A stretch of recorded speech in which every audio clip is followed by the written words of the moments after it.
আমাদের স্লোগান হবে একটা, আমরা আর সিঙ্গেল থাকতে চাই না, বিয়ে করে আমরা সবাই বিবাহিত হতে চাই। যাদের বউ নাই, খুবই কষ্টে আছো শীতকালে, তারা হাত তোলে মা। ইন্না লিল্লাহ। আপনাদের কারো বউ নাই? আর মিথ্যানো সত্যি রে বাবা। ইন্না লিল্লাহি ওয়া ইন্না ইলাইহি রাজিউন। আমি তো মাঝে মাঝে আমার ওয়াজে বলি, বউ নাই যার, কিছুই নাই তার যুবক ভাড়া। আমি আমার আব্বা জানদেরকে বলবো, প্রিয় আব্বা জানেরা, আপনার ছেলের শীত দূর হবে কম্বল দিয়ে নয়, ল্যাব দিয়ে নয়, একমাত্র চরিত্রবান বউ দিয়ে যুবকের চরিত্র ঠিক হবে।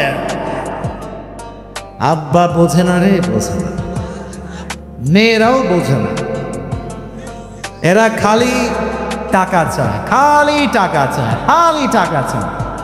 আফসোস লাগে সেই মেয়েদের জন্য যারা সামান্য একটা সরকারি চাকরির জন্য টাকলার সঙ্গে বিয়ের পিড়িতে বসে যান। আল্লাহ এমন মেয়েদেরকে হেদায়াত দান করুক পরের সময়, আমিন।